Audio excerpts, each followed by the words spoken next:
ఓం నమో నారాయణ.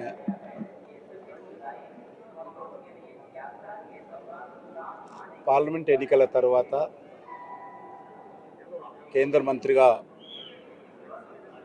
నరేంద్ర మోడీ గారి ప్రభుత్వంలో బాధ్యతలు చేపట్టిన తర్వాత మొదటిసారి స్వామివారి ఆశీస్సుల కోసం రావడం జరిగింది. చాలా సంతోషం. ఇటీవల నియమితమైనటువంటి తిరుమల తిరుపతి దేవస్థానానికి సంబంధించినటువంటి బోర్డు మొదటి సమావేశంలో కొన్ని సానుకూలమైనటువంటి అద్భుతమైనటువంటి నిర్ణయాలు తీసుకోవడం జరిగింది. నేను ముఖ్యంగా ఈ నిర్ణయాలు తీసుకున్నందుకు బోర్డు చైర్మన్ గారికి, అదేవిధంగా సభ్యులందరికీ, రాష్ట్ర ప్రభుత్వానికి కూడా ధన్యవాదాలు తెలియజేస్తా ఉన్నాను. ముఖ్యంగా గత అనేక సంవత్సరాలుగా, దశాబ్దాలుగా చర్చ జరుగుతున్నటువంటి అంశం, కొన్ని ప్రముఖ దేవస్థానాలలో అన్యమతస్థులు ఉంటున్నారు. కారణంగా కొన్ని అక్కడక్కడ ఇబ్బందులు వస్తున్నటువంటి విషయం మనం స్వయంగా చూశాము. కాబట్టి ఈ నిర్ణయము అన్యమతస్థులు ముఖ్యంగా దేవాలయ పరిసర ప్రాంతాల్లో ఉండకుంటే చాలా బాగుంటుంది అనేటువంటి విషయము చాలా చర్చ జరిగింది.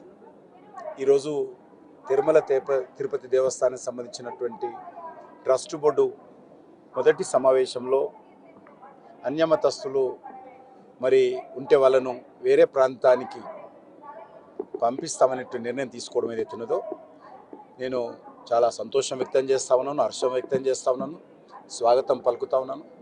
ఎక్కడైనా సరే ఏ మతమైనప్పటికీ కూడా వారి వారి మత విశ్వాసాలు ఉన్నటువంటి వాళ్ళే ఆ ప్రాంగణంలో పనిచేస్తే బాగుంటుంది అనేది నా అభిప్రాయం. అది ఏ మతమైనప్పటికీ ప్రధానంగా మన హిందూ దేవాలయాల్లో కూడా అనేక ప్రాంతాల్లో కూడా అన్యమతస్థులు రావడంతో కొన్ని మనస్పర్ధలు, అభిప్రాయ భేదాలు, విశ్వాసం లేకపోవడము, ఈ రకమైనటువంటి సంఘటనలు జరగడము ఎవరికి కూడా భావ్యం కాదు.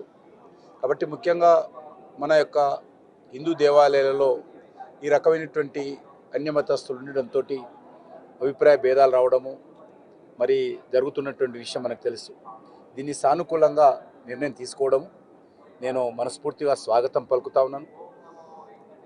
మరొక విషయము, ఇక్కడ తిరుమలలో ప్రత్యేకంగా రాజకీయపరమైనటువంటి ఉపన్యాసాలు కానీ, రాజకీయపరమైనటువంటి కార్యక్రమాలు కానీ, రాజకీయపరమైనటువంటి అభిప్రాయాలు కానీ వ్యక్తం చేయకుండా ఉండాలి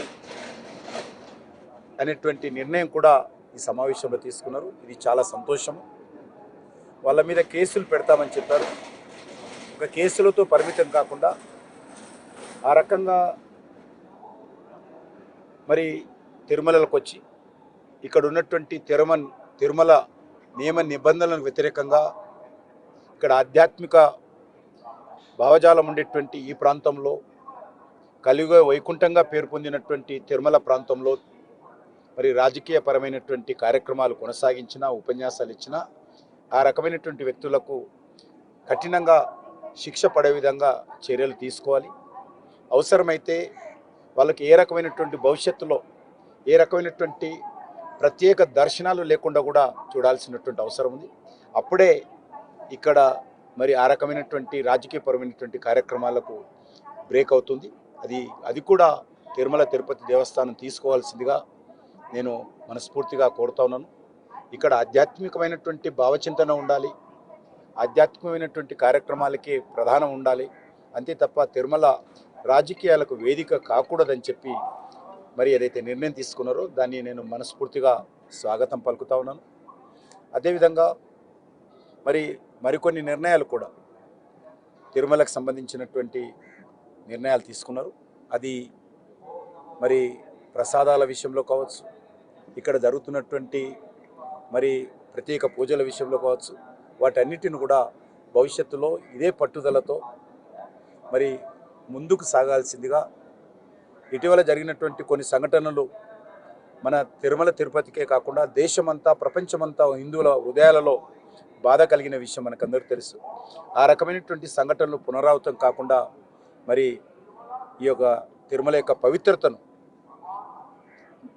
కోట్లాది మంది యొక్క ప్రజల విశ్వాసాన్ని కాపాడాలని నేను ఈ సందర్భంగా కోరుకుంటున్నాను. అదేవిధంగా టూరిజం సంబంధించిన టికెట్లన్నీ అన్ని రాష్ట్రాలకు సంబంధించి తీసేశారు. దాని మీద మీ అభిప్రాయం? ఇంకా నేను డీటెయిల్గా తెలుసుకోవాలి. అక్కడ వచ్చినటువంటి దాని ప్రకారము కొన్ని టూరిజం టికెట్లు దుర్వినియోగం అవుతున్నటువంటి విషయం చెప్పడం జరిగింది. ఎందుకంటే తిరుమల పర్యాటక శాఖకు సంబంధించినటువంటి వాళ్ళు రారు. ఇక్కడ వచ్చేవాళ్ళు భక్తులు వస్తారు, ఆధ్యాత్మికమైనటువంటి వాళ్ళు వస్తారు. వాళ్లకు ప్రాధాన్యత ఇవ్వాలి తప్ప పర్యాటకులకు కాదు. తిరుమల పర్యాటక కేంద్రం కాదు. ఎప్పటికైనా కూడా ప్రత్యేకంగా హిందూ విశ్వాసం మీద, హిందూ దేవాలయాల మీద, హిందూ దేవతల మీద విశ్వాసం ఉన్నటువంటి వాళ్ళే రావాలి, కానీ పర్యాటకులు కాదు. అదే కాకుండా మరొకటి మంచి కార్యక్రమం ఏంటంటే తిరుమలలో ఉన్నటువంటి, తిరుపతిలో ఉన్నటువంటి ప్రజలకు మరి ఇక్కడ దర్శన సౌకర్యం కూడా కల్పించాలని నిర్ణయం తీసుకున్నారు. ఇది వాళ్ళ హక్కు. ఎందుకంటే అనేక సంవత్సరాలుగా సాంప్రదాయం ఉంది. ఆ సాంప్రదాయాన్ని పునరుద్ధరించడం కూడా తిరుమలకు సంబంధించినటువంటి భక్తులకు ప్రత్యేక దర్శనం ఇచ్చేటువంటి కార్యక్రమం ఏదైతే తీసుకున్నారో అది కూడా సానుకూలమైన నిర్ణయం అని చెప్పి నేను భావిస్తాను.